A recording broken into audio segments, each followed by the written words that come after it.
نتوكل عليه ونعوذ بالله من شرور أنفسنا ومن سيئات أعمالنا من يهده الله فلا مضل له ومن يضلله فلا هادي له وأشهد أن لا إله إلا الله وحده لا شريك له وأشهد أن محمدًا عبده ورسوله يا أيها الذين آمنوا اتقوا الله حق تقاته ولا تموتن إلا وأنتم مسلمون يا أيها الناس اتقوا ربكم الذي خلقكم من نفس واحدة وخلق منها زوجها وبث منهما رجالا كثيرا ونساء واتقوا الله الذي تساءلون به والأرحام إن الله كان عليكم رقيبا يا أيها الذين آمنوا اتقوا الله وقولوا قولا سديدا يصلح لكم أعمالكم ويغفر لكم ذنوبكم ومن يطع الله ورسوله فقد فاز فوزا عظيما أما بعد فإن خير الحديث كتاب الله وخير الهدي هدي محمد صلى الله عليه وسلم وشر الأمور محدثاتها وكل محدثة بدعة وكل بدعة ضلالة وكل ضلالة في النار. أعوذ بالله السميع العليم من الشيطان الرجيم بسم الله الرحمن الرحيم. يا أيها الذين آمنوا إنما الخمر والميسر والأنصاب والأزلام رجس من عمل الشيطان فاجتنبوه لعلكم تفلحون. إنما يريد الشيطان أن يوقع بينكم العداوة والبغضاء في الخمر والميسر ويصدكم عن الذكر وعن الصلاة فهل أنتم منتهون. رب اشرح لي صدري ويسر لي أمري واحلل عقدة من لساني يفقهوا قولي. اللهم رب زدني علما وارزقني فهما. آمین. ہر طرح کی بڑائی بزرگی اللہ رب العالمین کے لیے جو سارے جہان کا خالق و مالک و رازق ہے. بادہ انگنت اور بے شمار درود و سلام نازل ہوں اللہ رب العالمین کے ان برگزیدہ اور چنیدہ بندوں پر جنہیں اللہ رب العالمین نے پیغمبری عطا فرمائی. حضرت آدم علیہ السلام سے لے کر نبی علیہ السلام تک جتنے بھی انبیاء کرام ہیں پروردگار عالم تمام پر اپنی رحمتیں برکتیں درود و سلام نازل فرمائے. خصوصاً اپنے آخری نبی آخری پیغمبر جناب محمد رسول اللہ صلی اللہ علیہ وسلم پر بے انتہا لا تعداد درود و سلام کی برخہ نازل فرمائے. آج میں نے خطبہ مسنونہ کے بعد 2 آیتیں پڑھی سورۃ المائدہ سے اور انشاءاللہ اسی کے تناظر میں کچھ وہ باتیں جو ہمارے ماحول اور معاشرے کے لیے بہت ضروری ہیں اور ہمارے اور آپ کے لیے عبرت کے نشان ہے، وہ چیز جو آج ہمارے ماحول میں دوبارہ لوگ کھلے طور پر یا چھپے انداز میں وہ عمل رذیل، جس چیز کو اللہ رب العالمین نے پسند نہیں فرمایا وہ کام لوگ کرتے ہیں آج، اور خواہ وہ آپ آدمی بہانے کچھ بھی لگاتے ہوں، خواہ وہ آدمی اس کے لیے دلیل کچھ اور بھی دیتے ہوں، خواہ وہ باتیں کوئی اور بھی کرتے ہوں، لیکن جو چیز اللہ رب العالمین نے شریعت مطہرہ کے اندر، شریعت پاکیزہ کے اندر جسے اللہ رب العالمین نے ناپسند کر لیا، جسے حرام قرار دے دیا ہے، اس چیز کو ایک بندے مومن اور ایک سچا اور پکا مسلمان کبھی بھی ہاتھ تک نہیں لگائے گا۔ دنیا میں ہم اور آپ جانتے ہیں ہندوستان ہمارا ایک ایسا ملک ہے جہاں پر ہم اور آپ بستے ہیں، یہ جمہوری ملک، اور جس کے اندر ہم اور آپ آج اپنی زندگی بسر کر رہے ہیں الحمدللہ آزادی کے ساتھ، اور پھر اسی ملک کے بعض خطوں میں آپ دیکھتے ہیں اور آئے دن یہ باتیں سنتے رہتے ہیں کہ لوگ کتنے پریشان ہوتے، دینی اعتبار سے بھی، جسمانی اعتبار سے بھی، تجارتی اعتبار سے بھی، معاشرتی اعتبار سے بھی۔ لیکن اللہ رب العالمین کا شکر ادا کرو، اللہ کے بندو، اللہ کے بندیوں، کہ جس زمین میں، جس علاقے میں اللہ رب العالمین نے ہمیں اور آپ کو رکھا، بڑا اطمینان سے ہماری اور آپ کی زندگی بسر ہوئی جا رہی ہے، اور اس ملک کے اندر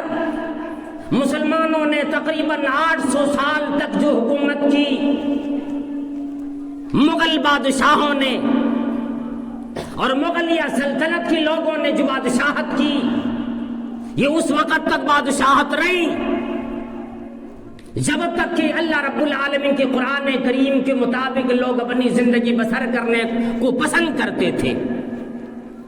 اور جب تک اللہ رب العالمین کی رضا کو دنیاوی زندگی میں اپنی رضا سمجھ لیتے تھے کہ اللہ رب العالمین کا راضی ہو جانا، ہمیں اسی کے اندر راضی ہو جانا ہے اور اسی کے مطابق ہمیں زندگی بسر کرنی ہے، تب تک اللہ رب العالمین نے مسلمانوں کو حکومت عطا فرما دی۔ لیکن آپ یوں جانتے ہیں کہ برطانیہ کی حکومت کا سورج ہندوستان میں ایک وقت آیا کہ ڈوبنا بند ہو گیا، اور مسلمانوں پر حکومت فرانسیسیوں کی ہوئی، اور ان کے خطے اور ان کے قبیلے اور ان کا پورا خاندان، بلکہ پورا ملک کے اوپر ولندیز اور مرہٹے کا قبضہ آ گیا۔ سارے لوگ، خواہ مسلمانوں غیر مسلمانوں، کلمہ ادا کرنے والا ہو، ہندوستان میں جو بھی رہنے والا آدمی تھا، ہر ایک پر غیروں کی حکومت آ گئی، یہودیوں کی، انگریزوں کی حکومت آئی، برطانیہ کی حکومت آئی، فرانس کی حکومت آ گئی، یہ غلام بنے۔ تاریخ نگاروں نے یہ رقم کیا ہے کہ غلام بننے کی ایک وجہ سب سے بڑی سمجھ میں آتی ہے، جہاں پر کہ بہت سی وجوہات بھی تھی، مسلمانوں کی حکومت چلی گئی، اس وقت گئی جبکہ مسلمانوں کے اندر اللہ رب العالمین کا ڈر و خوف بھی نکل کر چلے گئے، بعد میں آ کر مسلمانوں پر وہی نہلتا تھی اور زوال کا دور شروع ہو گیا۔ مغلیہ بادشاہوں نے عیاشیوں میں اپنی زندگی بسر کرنا شروع کر دی ہے، ان کو اپنی تعریف بڑی پسند آنے لگی اور لوگوں کی زبان سے اپنی تعریفیں سن سن کر اپنے پاس بٹھایا کرتے تھے۔ انگریزوں نے ان کی اس گر کو پکڑ لیا، ان کی نبض بھانپ لی اور آ کر انگریزوں نے اس کی تعریف کرنا شروع کر دی۔ انگریزوں نے کب آئے انڈیا کے اندر؟ تاریخ نگاروں نے لکھا ہے کہ 1400 میں آ گئے، 15ویں صدی کے اندر ہی انگریز انڈیا میں آیا تھا، اور اسی وقت سے دھیرے دھیرے ساحل سمندر پر اجازت مانگی، تجارت کی، اور بعض ساحلی سمندر پر آ کر انہوں نے اپنا قبضہ جمانا شروع کر دیا۔ انڈیا کو، ہندوستان کو آ کر بھاپنے لگے کہ انڈیا کے اندر، ہندوستان کے اندر، بھارت کے اندر بڑی ذخیرہ ہے دولت کی۔ اور مسلمانوں کو دیکھنے لگے، مغلیہ سلطنت لگی تھی اس وقت، مسلمانوں کی حکومت تھی، آ کر بڑی تعریفیں اس کی کرنے لگے۔ ذرا سی تعریف میں یہ مسلمان ڈوب جاتا ہے اور اپنی تعریف لوگ سننا بڑا پسند کرتا ہے۔ اس کی تھوڑی سی تعریف کر دو، پھر وہ کام کر دے گا جو وہ نہیں چاہتا تھا کہ آپ کے لیے کرے۔ اگر آپ نے تعریف کر دی اس کے، آپ اس کے یوں آپ جان لیجئے کہ آپ نے اس کے جوتوں کو اٹھانا شروع کر دیے، تو پھر آپ کے لیے وہ کام کرے گا جو وہ پسند نہیں کرتا اپنے لیے خود۔ پھر ان کو عیاشیوں میں مبتلا کر دیا ہے۔ پھر آ کر شراب میں ڈوبے، اور اسی شراب میں ڈوبنے کی وجہ سے مغلیہ بادشاہوں نے اپنی بادشاہت کھو بیٹھے۔ اور جب یہ بادشاہ یہاں سے گئے، وراثت میں اپنی نسلوں کو یہی دو چیزیں چھوڑ کر چلے گئے، شراب اور قمار بازی۔ یہ سب سے بڑی وجہوں میں سے ایک وجہ ہے کہ انڈیا اور ہندوستان کے اندر غلام جو لوگ بنے، اور خصوصاً مسلمانوں پر جو لوگوں کی الگار ہوئے، پریشان کیے گئے۔ اللہ رب العالمین کا قانون یہ ہے، لوگوں، میں مشرکوں کو اپنی حکومت، اپنی بادشاہت، دنیا کی دولت تو دے سکتا ہوں، ایک ظالم کو میں کبھی بھی دے نہیں سکتا۔ یعنی اگر کسی کو حکومت کرنی ہو، ظلم سے باز آ جائے، بربریت سے باز آ جائے، اللہ رب العالمین کا یہاں یہ نظام قائم ہے کہ اگر تمہیں بادشاہ بننا ہو، اگر تمہیں حکومت کرنی ہو، ظلم سے باز آنا ہوگا۔ اس لیے کہ میں ظلم کو اتنا زیادہ دنیا میں ناپسند فرماتا ہوں، دنیا کے اندر ظلم سے مجھے اس قدر نفرت ہے کہ اگر تیرے پاس حکومت آ بھی گئی فوراً چھن جائے گی، اگرچہ وہ حکومت مجھے ایک مشرک کو ہی کیوں دینا نہ پڑے۔ کوئی آدمی ہو جو میری عبادت نہ کرتا ہو، بتوں کی پوجا کرنے والا ہو، پتھروں کے اوپر سندور لگانے والا ہو، اور درختوں پہ دھاگے لپیٹنے والا ہو، مزاروں پہ جانے والا ہو، بڑی بڑی مورتیوں کی عبادت کرنے والا ہو، اے عباد الوطن ہو، ان لوگوں کو تمہیں اپنی حکومت دینے پہ دے سکتا ہوں، دینے پہ تو راضی ہو جاتا ہوں، ظالموں کو اپنی حکومت میں کبھی بھی دے نہیں سکتا۔ آج ہمارے اوپر حکومت آ گئی، اللہ رب العالمین نے فرمایا وَأَنْتُمُ الْأَعْلَوْنَ، بلندی تمہیں ملے گی، بادشاہ تمہیں ملے گی، آزادی تمہیں ملے گی، بڑائی تمہیں ملے گی، لوگ تیرے تحت جیا کریں گے، حکومت تیری آئے گی۔ وجہ کیا بنی؟ آج ایک مشرک بیٹھا ہے ہمارے اوپر حکومت کرتا ہے، خطے خطے میں، خاندان خاندان میں آدمی یوں پریشان حال کیوں ہے؟ آج چھوٹے سی چھوٹے عہدے پہ مسلمان بھی نہیں، اس لیے کہ اس کے اندر ظلم آ گیا۔ اور ظلم کون سا ظلم؟ سب سے پہلے شراب کی رسیا بنے، شراب پینے لگے، اور انگریزوں نے خوب شراب پلایا، اس کی تعریف کر کر کے شراب پلائے، اور شراب پلا پلا کر کے آدمی سے تمام چیزیں، حقائق بھارت اور ہمارے اس انڈیا کے تمام حقائق کو انہوں نے شراب پلا کر کے سب سے گلوایا، اور اس کی ہر ایک تہ تک، ہر راز تک وہ شراب پلا کر پہنچے۔ اردو میں شراب اور عربی میں خمر کا لفظ ایک ہی معنی کے لیے استعمال کیا جاتا ہے، الخمر ما خامر العقل، کہ خمر، شراب اس چیز کو کہا جاتا ہے جو عقل کو ڈھانپ لیتی ہے۔ اور اسی کے بارے میں نبی علیہ الصلوۃ والسلام نے فرمایا ما اسکر کثیرہ فقلیلہ حرام. ہماری آپ کی رہنمائی نبی علیہ الصلوۃ والسلام نے آج سے 1450 سال پہلے رہنمائی فرما دی. اور میں لگا جس چیز کی زیادہ استعمال کسی آدمی کو نشے میں مست کر دے، اس کی عقل کو ڈھانپ لے، فقلیلہ حرام، اس کا تھوڑا سا بھی ایک چلو بھر بھی استعمال حرام ہے.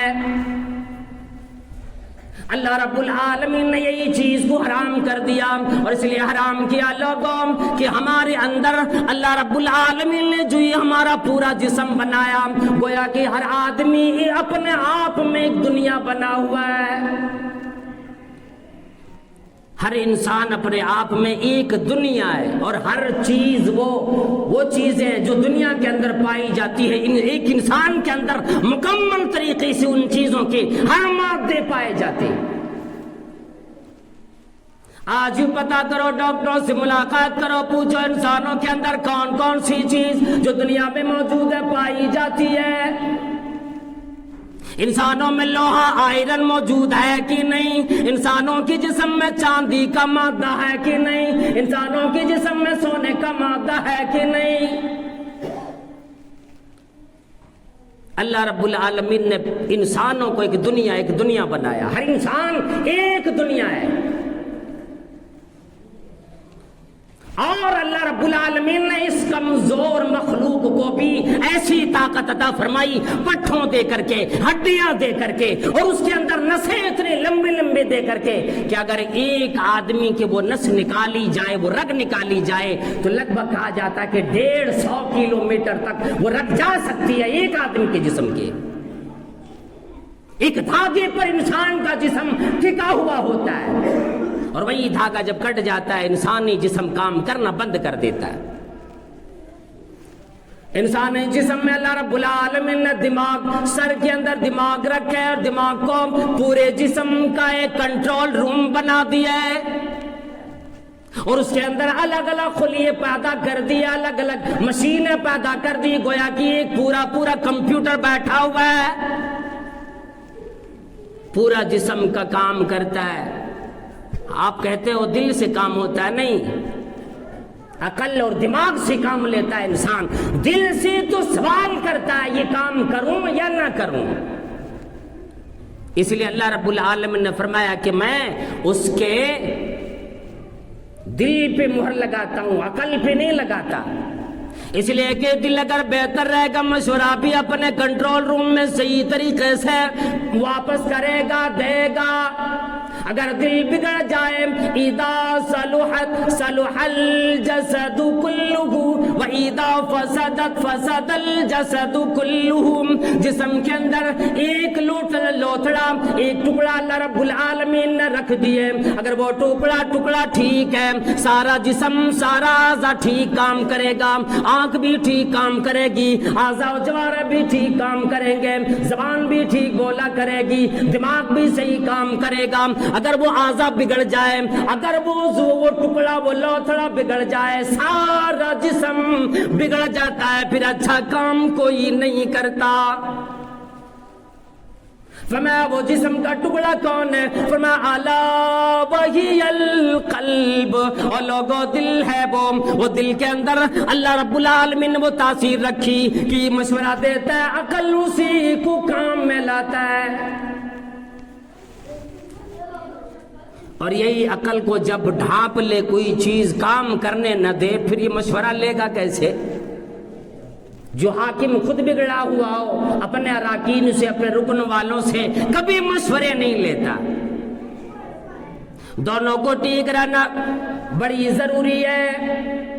عقل بھی ٹھیک ہے، اگر اس کا دل بھی ٹھیک ہے، سارا کام ٹھیک بنے گا. اگر عقل ٹھیک ہے، دل بھی ٹھیک نہیں، کام بگڑ جائے گا. اگر دل ٹھیک ہو، عقل صحیح کام نہیں کرتی، سارا کام بگڑ جائے گا.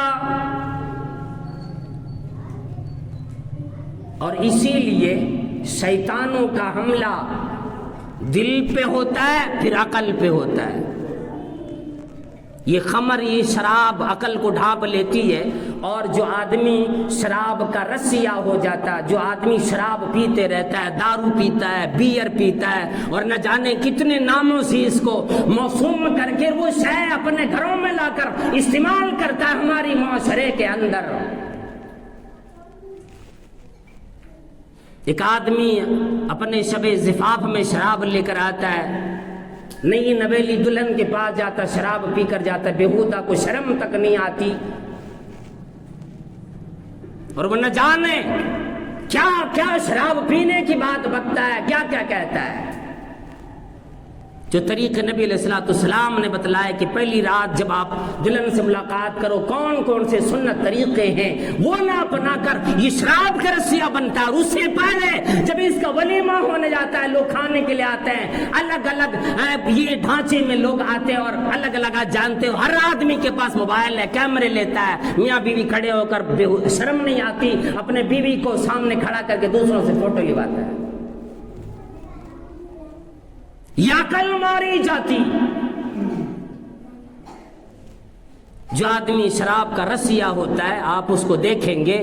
شراب کی لت جسے لگ جاتی ہے، شراب پینے کے بعد عقل کے کئی خلیے ایسے ہوتے جو مر جاتے،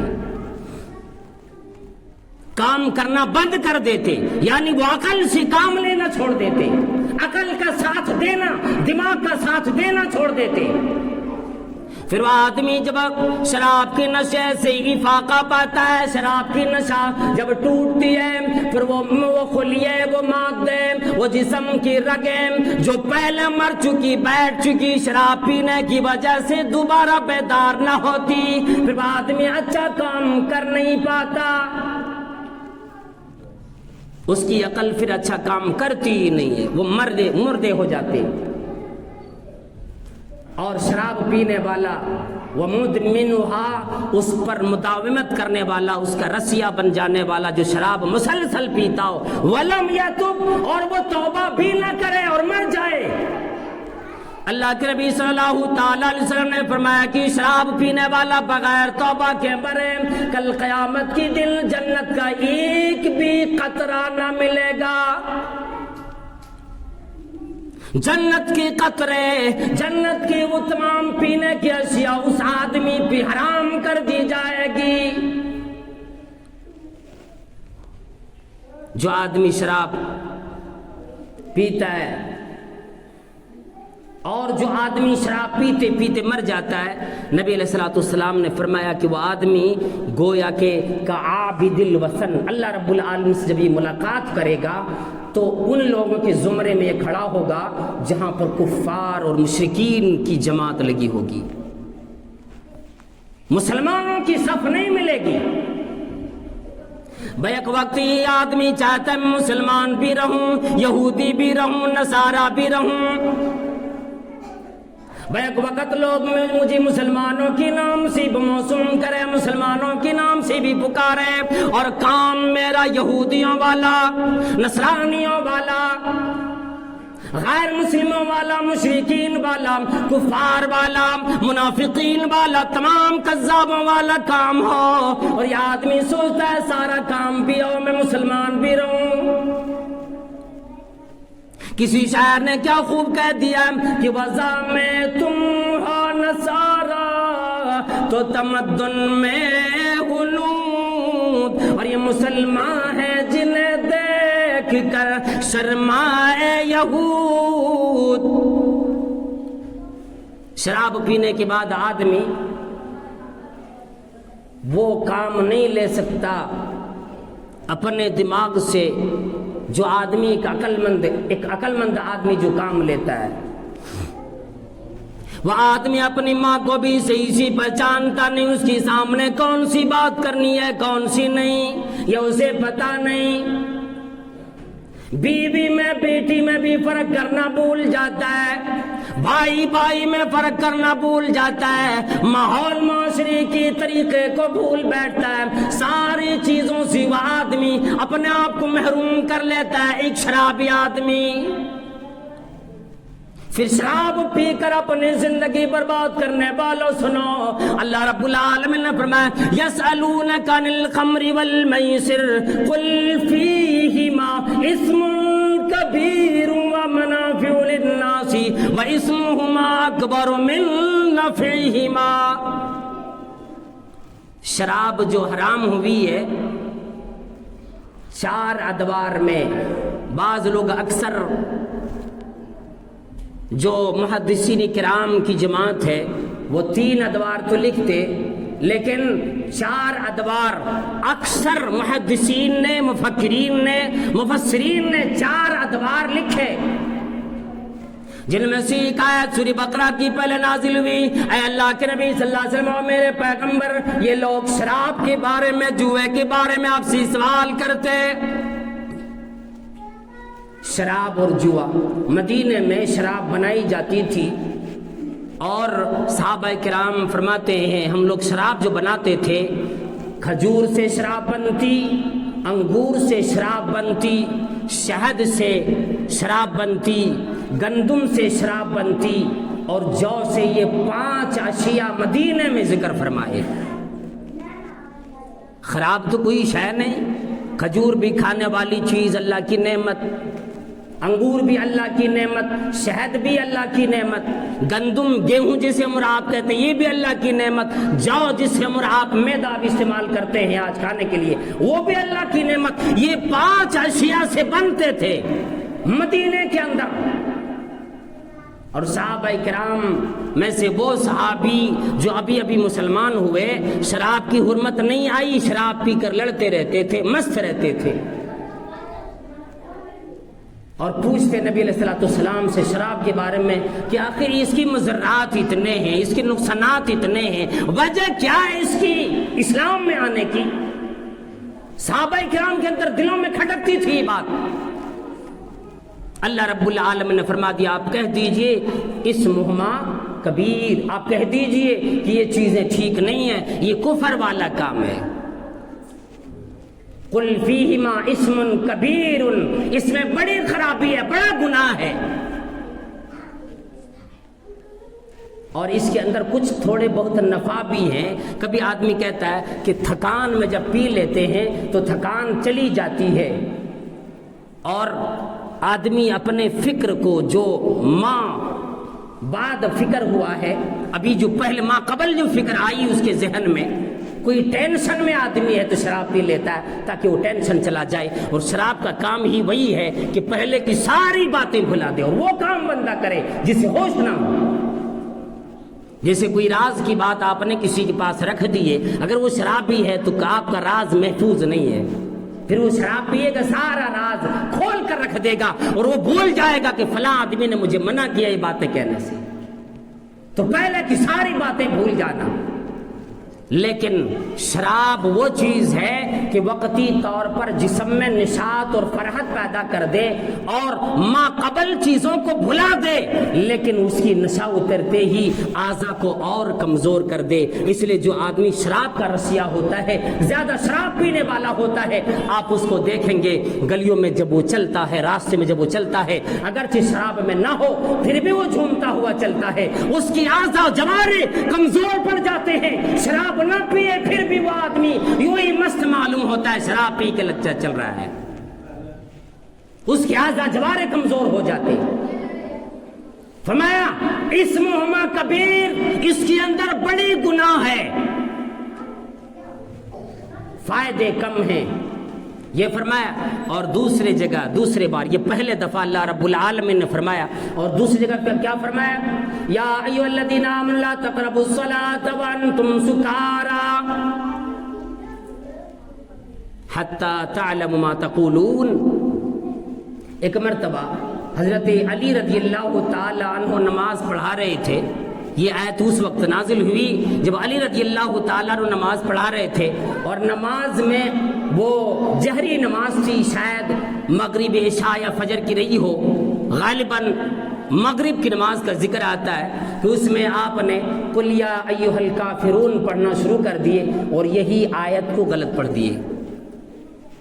جہاں پر لا اعبد ما تعبدون، ہم اس کی اے کافرو عبادت نہیں کریں گے جن بتوں کی تو عبادت کرتا ہے، یہ اس کا معنی یہ ہے، لیکن وہاں پڑھ دیا اعبد ما تعبدون کہ میں بھی اس کی عبادت کروں گا اے کافرو جس کی تو عبادت کرتے ہو۔ اللہ رب العالمین نے اسی وقت فرمایا ہے لوگو جب نماز کے لیے جانا ہو شراب پی کر نہ جاؤ، نشے میں نہ جاؤ، یہاں تک کہ تمہیں دل میں معلوم ہو، تمہیں پتہ لگے کہ تم اپنی زبان سے کون سی چیز کہنے جا رہے ہو، تمہیں معلوم ہو کون سی چیز اپنی زبان سے بولتے ہو۔ اور تیسری جگہ اللہ رب العالمین نے سورۃ المائدہ کے اندر فرمایا، اور اس سے پہلے سورہ نحل کے اندر سورہ نمبر 16 اور آیت نمبر 67 میں اللہ رب العالمین فرمایا وَمِن ثَمَرَاتِ النَّخِيلِ وَالْأَعْنَابِ تَتَّخِذُونَ مِنْهُ سَكَرًا وَرِزْقًا حَسَنًا إِنَّ فِي ذَلِكَ لَآيَةً لِقَوْمٍ يَعْقِلُونَ۔ سورہ نحل کے اندر کہ صحابہ کرام آپ لوگ کھجوروں سے انگوروں سے منشیات بناتے ہو، نشہ آور چیزیں بناتے ہو، ورزقاً حسنا، اچھے روزیاں بھی حاصل کرتے۔ کھجور کے بارے میں آتا اللہ کی اتنی بڑی نعمت ہے، آدمی کو بھوک لگی ہو، آدمی پریشان ہو، بھوک کی وجہ سے ایک کھجور بھی کھانے کو ملے اس آدمی کی غذائیت کا کام کرے گی۔ کھجور ایسے کھا لیتا ہے وہ تو بالکل حلال ہے، اور یہ کیا ہے رزق حسنہ ہے، بہترین رزق اللہ نے قرار دیا ہے، اور انگور کو بہترین رزق قرار دیا ہے، لیکن اسی کو سڑا کے گلا کے جب شراب بنا لیا جائے تو کہتے ہیں سکرا، یہ منشیات میں داخل ہے۔ اور کیا فرمایا کہ ان فی ذالک لآیۃ لقوم یعقلون، ان لوگوں کے لیے اس کے اندر نشانی ہے، عبرت ہے جو لوگ عقل رکھتے ہیں۔ اب یہاں پر اللہ نے دھیرے دھیرے یہاں پر جب یہ آیت نازل ہوئی، نبی علیہ الصلوۃ والسلام نے فرمایا اللہ شراب کو حرام کرنے کے بالکل قریب ہو گئے۔ اے صحابہ کرام ان قریب اللہ رب العالمین، مجھے یوں معلوم ہوتا ہے اب اللہ رب العالمین نے اس کے بعد شراب کو بالکل ہر حالت میں، چاہے آدمی ماحول میں ہو، چاہے عبادت میں ہو، چاہے غیر عبادت میں ہو، چاہے گھر میں ہو، تنہائی میں ہو، مجمع میں ہو، ہر جگہ یہ حرام ہو جائے گی اور اس کا پینے والا جہنم میں جائے گا۔ اللہ رب العالمین نے فرمایا یا ایھا الذین آمنوا انما الخمر والمیسر والانصاب والازلام رجس من عمل الشیطان، اے ایمان والو بے شک شراب اور جوے، والازلام والانصاب اور تھان استھان، والازلام اور پانسے کی تیر، لاٹری بازی، رجسن پلید ہے، بڑا گندا ہے، من عمل شیطان، یہ شیطانوں کا کام ہے، انسان نہ کرے۔ فَاجْتَنِبُوا، فرمایا آج کے بعد سے میرا حکم آ گیا، اس میں کوئی ہاتھ نہ لگائے، لعلکم تفلحون، تاکہ تم کامیاب ہو جاؤ گے۔ اس لیے کہ آگے آیت میں فرمایا انما یرید الشیطان ان یوقع بینکم العداوۃ والبغضاء، شراب پینے والا آدمی ایک دوسرے کا دشمن ہوتا ہے، لڑائی پہ اڑ جاتا ہے۔ حضرت سعد رضی اللہ تعالیٰ عنہ نے ایک دفعہ صحابہ کرام کو اپنے گھر کھانے پر دعوت دیے اور صحابہ کرام شراب پی پی کر گھر ہی میں لڑنا شروع کر دیا۔ اس وقت فرما دیا کہ اے صحابہ کرام کی جماعت آج سے شراب حرام ہے، اور اس وقت انس رضی اللہ تعالیٰ عنہ فرماتے ہیں کہ میں ابو طلحہ رضی اللہ تعالیٰ عنہ کے گھر میں مشکیزے میں بھر بھر کر اور لوگوں کو، آئے ہوئے مہمانوں کو میں شراب پلا رہا تھا۔ اسی وقت ایک منادی آیا نبی علیہ الصلوۃ والسلام کی طرف سے اور ندا لگاتا ہے کہ اے ایمان والو، اے صحابہ کرام، اے کلمہ ادا کرنے والو، آج سے شراب قطعی طور پر نبی علیہ السلام اللہ اور نبی صلی اللہ علیہ وسلم حرام کرتے ہیں۔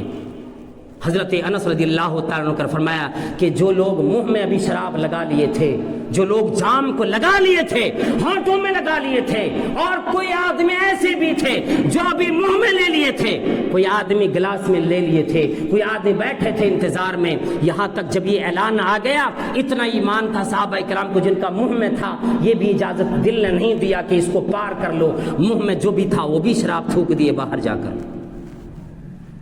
گلاس ہونٹ میں لگائے تھے، وہاں سے فوراً پھینک دیے۔ ابو طلحہ رضی اللہ تعالیٰ عنہ فرمانے لگے اب ان مشکیزوں کا میں کیا کروں، اس کا استعمال بھی میرے لیے جائز نہیں۔ سارے صحابہ کرام مشکیز مدینے کی گلیوں میں پھینک دی، شراب گویا کہ پورے مدینے میں بہنے لگی۔ وہ تھے صحابہ کرام جو ایک اشارے ابرو پر جان دے دینے کو تیار ہوتے تھے، اور ہم تو یہ کہتے ہیں کہ کب ان کی بزمے میں آیا تھا دور جام ہم تک، ساقی نے کچھ ملا نہ دیا ہو شراب میں، شراب ملا ملا کر لوگ گٹکتے ہیں، پیتے ہیں، اور ہمارے نوجوان طبقہ خصوصاً میں ان کے اس سے گزارش کروں گا، اور جہاں تک میری یہ بات آئے گی آپ ذرا عبرت کے نشان لیں۔ نوجوانی اللہ نے اس لیے دیا ہے کہ ہم اللہ کی عبادت میں لگائیں، عیاشی کے لیے ہماری نوجوانی نہیں، کلمہ ادا کرنے والے کی جوانی عیاشی کے لیے نہیں، منشیات استعمال کرنے کے لیے نہیں۔ اس لیے اللہ رب العالمین نے دیے کہ ہم اور آپ حلال کمائیں، طاقت دی ہے حلال کمائیں اور حلال کھائیں، جو حرام چیزیں ہیں اس سے بالکل باز آ جائیں، نہیں تو کل قیامت میں شراب پینے والا اللہ سے جب ملے گا ایک مشرک کی حالت میں ملے گا، اس لیے کہ شراب پینے کے بعد وہ سارا کام اس پر لازم اور لازمن ہونے لگتا ہے، کرنے لگتا ہے جو ایک بت پرست آدمی کرتا ہے۔ اس لیے ہمیں اور آپ کو اس سے عبرت لینی چاہیے، اور خصوصاً اگر کوئی شراب پینے والا ہو، اللہ نہ کرے ہمارے ماحول میں معاشرے میں کوئی ہو، مسلمانوں میں تو اعلان دیکھتے ہو آج یہ تو دیکھا جاتا ہے، لیکن اگر یہاں کہیں بھی کوئی پینے والا ہو، ہمارے گاؤں میں محلے میں اگر کوئی پینے والے ہو تو خدا را آج سے توبہ کرو، خدا کی واسطے میں کہتا ہوں